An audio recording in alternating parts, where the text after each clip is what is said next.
Salut les amis, ici Crypto en Afrique, la chaîne qui vous met au parfum des actualités crypto ainsi que des opportunités. Si tu es nouveau sur la chaîne, va regarder ce qu'on s'est dit précédemment et si ça va dans le sens de ce que toi tu recherches, de ce qui t'intéresse, de ce qui constitue un centre d'intérêt pour toi, alors abonne-toi et rejoins la communauté. Donc aujourd'hui, on va parler d'un sujet que vous me demandez depuis. Combien faut-il pour investir en crypto et être rentable? Alors, la réponse n'est pas compliquée les amis, ok? La réponse est très simple. Première des choses, il faut comprendre les cycles du marché. D'accord? Donc, comprendre les cycles du marché, définir son profil d'investisseur, définir euh, son budget, et puis attendre la récolte. Donc, je vous ai fait des vidéos où je parle du cycle du marché. Si vous n'avez pas encore vu, allez regarder parmi les vidéos. Donc, c'est très intéressant. Et je peux vous dire déjà que nous sommes dans des meilleures périodes d'investissement. D'accord? Le marché peut encore descendre, on n'en disconvient pas, mais comme je vous ai toujours dit de façon transparente, on a 2022 et 2024 jusqu'à mi-2000, pardon, 2022, bon, qui finit déjà, qui était la pire, 2023 et jusqu'à mi-2024, qui sont des périodes de consolidation. Donc, je ne m'attends pas vraiment à ce qu'on ait une grosse reprise. Le marché peut faire des petits mouvements des fois, mais pas vraiment le bull run tel qu'on le connaît.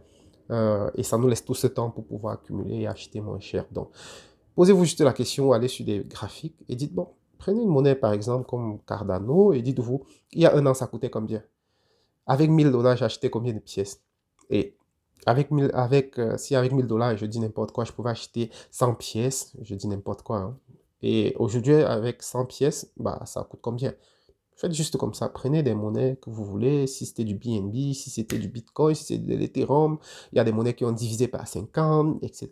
Il y a des projets qui, euh, qui ont été listés, les gens ont acheté au listing et après ça a fortement corrigé, ce qui fait que ça a divisé par 50. Donc, vous allez vous rendre compte que bah, le pauvre $5 que vous simplifiez et que vous sous-estimez, ça va acheter la quantité de pièces que quelqu'un avait acheté peut-être pour 5000 $ lors du listing du projet. Est-ce que vous comprenez? Donc, ne sous-estimez pas. La meilleure des choses, c'est de connaître quand acheter parce que il y a des moments où même quand vous allez acheter pour 10 000 $, bah, ça sera cher. Vous connaissez l'histoire de Shiba Inu. Lorsque Shiba est sorti, bon, personne ne connaissait vraiment Shiba, etc.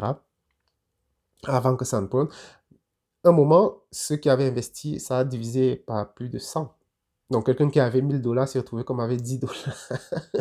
OK? Et après, quelqu'un qui avait acheté pour 1 $ à cette période où c'était descendu, par exemple, est millionnaire aujourd'hui s'il a gardé cette pièce. OK?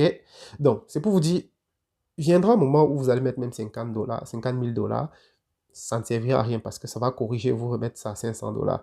D'accord? Et viendra un moment où vous allez acheter même pour demi-dollar, ça vaudra 5000 $ un moment. OK? Donc, on ne va pas se cacher. La raison pour laquelle j'ai créé cette chaîne, c'est orienté pour l'Afrique, c'est parce que je connais les réalités et je connais l'Afrique. Donc, je sais qu'on n'a pas de gros budget. Et lorsqu'on n'a pas de gros budget, il ne faut pas se cacher. On est obligé d'aller vers des projets bah, qui ont des plus petites market cap. Je n'ai pas dit plus petit prix, plus petite market cap, sachant qu'il y a du potentiel. Mais ce qu'on doit savoir aussi, c'est que pour aller vers des projets qui ont de gros potentiel, il faut aussi être conscient qu'il y a des risques là derrière. Parce que beaucoup cherchent, non, je veux un truc sûr qui peut me faire fois 100. Il n'y a pas de truc sûr qui peut vous faire fois 100. Je vous le dis maintenant, il n'y a pas de projet sûr qui puisse vous faire fois 100. Si un projet peut vous faire fois 100, ça veut dire qu'il peut aussi diviser votre argent par 100. Sachez-le, avant de chercher vos fois 100, vos 100x, vos 1000x. Donc, si vous voulez un projet de 1000x, sachez qu'il peut diviser votre argent par 1000 aussi. Et si vous êtes prêt à assumer ça, allez-y. Mais si vous ne voulez pas un projet qui va diviser votre argent même par deux, allez acheter Bitcoin et Ethereum, vous restez tranquille. Hmm? Allez acheter Bitcoin et Ethereum, vous restez tranquille. Mais si vous voulez déjà faire de 50 $, 5000 $, sachez que vous pouvez faire accepter que ces 50 $ peuvent devenir aussi 1 $ ou 0,5 $. Si vous pouvez accepter ça, allez-y. C'est pour ça qu'on dit aux gens que investissez ce que vous êtes prêt à perdre. Ils sont là, non, qui est prêt à perdre l'argent dans ce dehors, etc. Ce n'est pas une métaphore. Ça n'a rien d'une métaphore. Ça n'a rien d'une métaphore. Si tu n'es pas prêt, n'investis pas. Maintenant, il y a des méthodes pour limiter ces risques. d'accord? Plus la market cap d'un projet est grande, bah, moins ce projet peut... Tu peux pas t'élever un matin, un projet qui a 10 milliards de market cap divise par deux. C'est pas possible, d'accord? Ça peut arriver, mais c'est pas... Vous comprenez ce que je veux dire? Par contre, un projet qui a 1 million de market cap, vous pouvez vous lever le matin que ça divise par 10. Pourquoi? Parce que il suffit que quelqu'un vende pour 20 000, il suffit que quelqu'un vende pour 10 000, et puis ça fait chuter le truc. De la même façon, si un projet a 1 million de market cap et qu'il y a plusieurs personnes qui viennent mettre 10 000, 20 000, 30 000, 40 000, 50 000, etc., vous qui étiez là avant, vous allez faire fois 1000. Donc, sachez ça, ok? Sachez qu'il n'y a pas de projet avec fort potentiel et pas de risque. Non. Quand vous faites vos calculs, vous voulez fois 100, divisez aussi par 100, vous voyez ce que votre argent peut donner. Et si ça vous arrange, allez-y. Voilà, maintenant, il y a des projets qui peuvent vous donner des signaux comme quoi ça, c'est quand même du sérieux. Et vous sentez que ce projet est juste sous-évalué pour l'instant et que si ça continue de bosser, vous voyez, donc il y a plusieurs projets comme ça qui sont nés même en bear market. D'autres projets sont... je vous ai donné beaucoup d'exemples. Donc, ce type de projet, vous faites la projection et vous arrivez lorsque personne, ça n'intéresse personne. Vous arrivez lorsque vous vous dites même que c'est mort. OK? Mais ayez les éléments pour évaluer le projet. Est-ce qu'il développe? Est-ce que ça évolue? Est-ce que... Et là, vous comprenez, vous savez juste que viendra un moment où on va l'adopter. Et adopter, c'est ça le mot-clé. Viendra un moment où on va réellement l'adopter. Je vous ai dit tout à l'heure que dans un précédent post que j'ai revu les 1000 premières cryptos. C'est ma passion. Je lis des projets tous les jours, tous les jours. Donc, et 70% dans 5 ans, je ne pense pas qu'ils seront encore là. Et c'est sans exagération. Pourquoi? Parce que beaucoup de projets sont surévalués. Beaucoup de projets, si je prends même le top 30, des projets comme Shiba Inu, Dogecoin, Litecoin, Ethereum classique, EOS, c'est des projets qui n'ont rien à faire là-dedans parce que c'est des projets qui sont arrivés là par la hype et qui sont soutenus par la hype. Et viendra un moment où on va passer à l'adoption, la réelle adoption, dans la réelle utilisation. Quand on dit utiliser un projet, on va l'utiliser dans la vie de tous les jours. Et c'est là où la vapeur va s'inverser. Donc l'argent va sortir de tous ces projets hypés vers des projets qui sont réellement utilisés. C'est pour ça que des projets comme Cardano, c'est des projets quand même, c'est pas forcément ce que j'ai de meilleur, mais c'est des projets qui sont sur la voie d'être réellement adoptés. Et c'est là où l'argent va aller demain. Est-ce que vous comprenez? Donc, c'est à vous de savoir, ok? C'est à vous de savoir quel est mon profil d'investisseur, vers où est-ce que je pars, où est-ce que je me positionne dans 10 ans. Et comme je vous ai partagé la vidéo de l'autre qui disait la phrase là que beaucoup de gens pensent toujours que les performances passées d'un projet vont faire seront les performances futures. Je me suis tué à vous parler des histoires de Baby Dogecoin, de Shiba Inu. Je vous ai dit, c'est des conneries. Je le dis en ces mots, c'est des conneries. Parce que vous venez dedans parce que vous avez entendu. Mais quand vous allez prendre de l'expérience dans la crypto, vous allez comprendre tout ce que je suis en train de vous dire. Ok? Beaucoup vont vous dire, lorsque eux venaient d'arriver, quand je disais des trucs comme ça les énervait. Ils ont dit, ça a rendu les gens millionnaires. Comment tu peux dire que c'est des conneries, etc. On va mettre all-in là-dedans. Est-ce que ça veut dire que ça ne peut pas faire x2, x3, x4? Non, c'est pas ce que ça veut dire. Si tu veux bâtir quelque chose de solide et être tranquille, tiens-toi loin des trucs qui sont sujets à, qui sont conditionnés par la hype. Il faut une influence pour que ça bouge. Moi, j'encourage plus des éléments qui partent vers la réelle adoption. Parce que c'est là où tu vas faire fortune. Tu ne vas pas faire fortune sur une monnaie qui a fait x 10 000, non. Shiba à 1 dollar, etc. C'était des conneries, je vous le dis vraiment comme ça. Baby Doge va brûler 6-0. Non, ça, c'est des conneries. D'accord? Donc, même, il en est même, je parle de cela, mais c'est juste parce que c'est des trucs qu'on utilise tous les jours. Mais il y a même des blockchains que vous connaissez, hein? Il y a des blockchains que vous connaissez qui ne serviront à rien. iOS ne servira à rien. Ethereum classique ne sert à rien. OK? Côté fondamental et technologique, c'est bien devant, c'est bien loin devant Baby Dogecoin ou un Shiba, etc. Pourtant, c'est des projets qui ne servent à rien. Vous avez Ether pour le Ether des mineurs là. Et ça veut dire que ça ne peut pas prendre de la valeur? Non. Ça pourra me faire x10, x20. Mais c'est des trucs qui ne serviront à rien.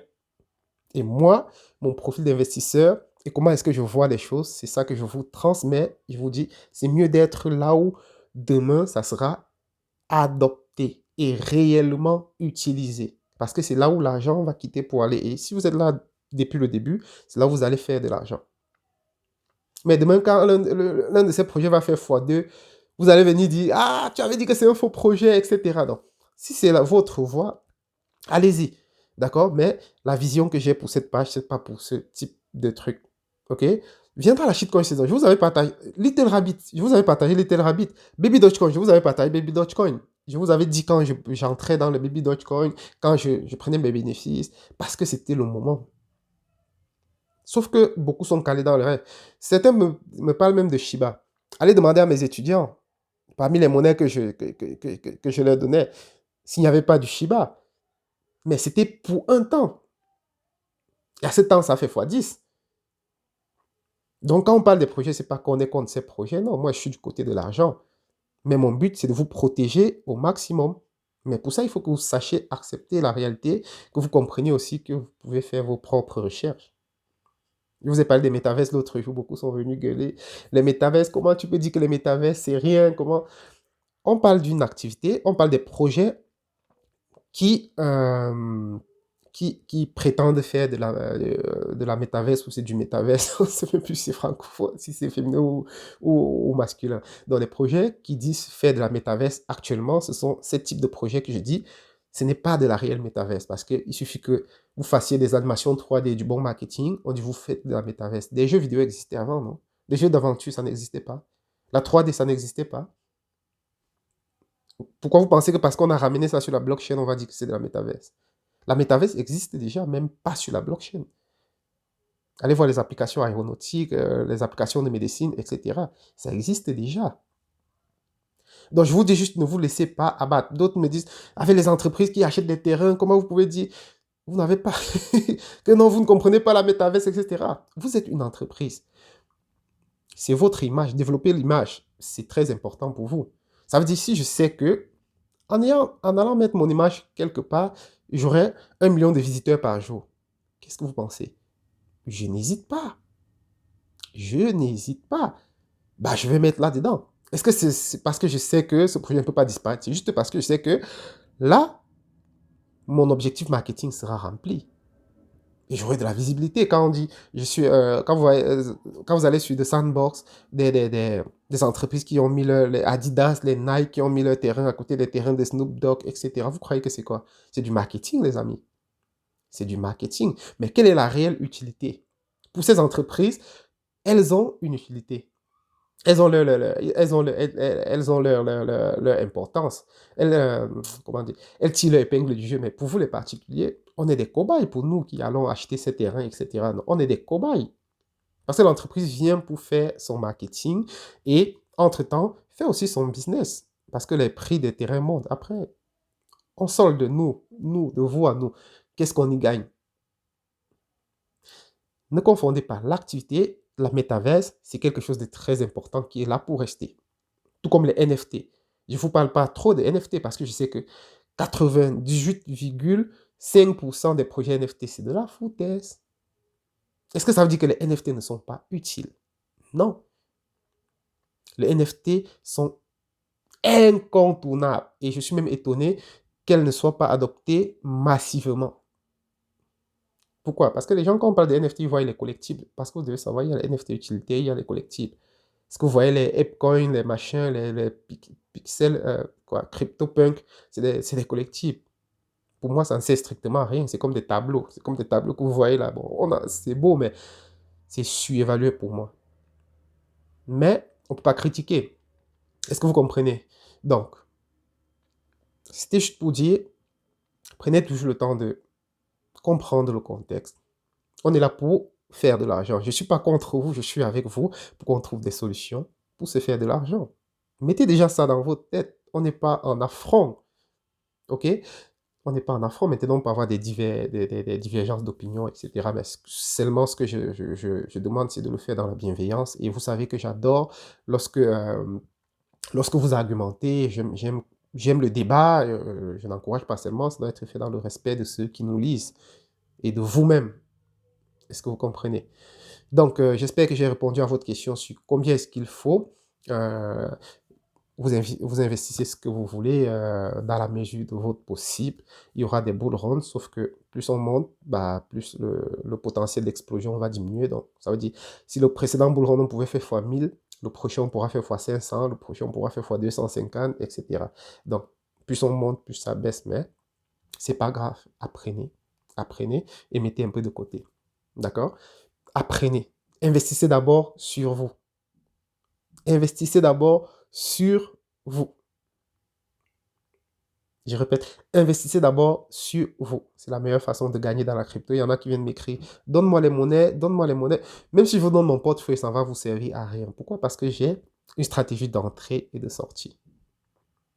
Il y a des soirs où je vends, il y a des matins où je rachète, il y a des moments où je vends une partie.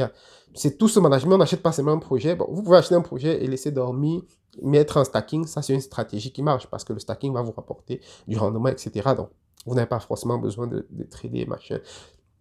OK? Mais il y a des moments où ça monte, on prend des bénéfices, ça descend, on rachète, etc. OK? Donc, c'est pas forcément vous donner le projet qui fait quelque chose. Je vois, les gens sont toujours en mode, oui, donne-moi un projet, donne-moi. Non. Formez-vous d'abord. Formez-vous d'abord. Lisez sur YouTube. Il y a beaucoup de contenu, même gratuit. Vous pouvez vous former. D'accord? Allez sur YouTube. Aujourd'hui, c'est même plus une question d'argent. Ceux qui payent pour se former, ce n'est pas tant la formation qu'ils veulent. C'est l'accompagnement qui est derrière. Parce que se former, c'est quelque chose. Tout le monde peut se former.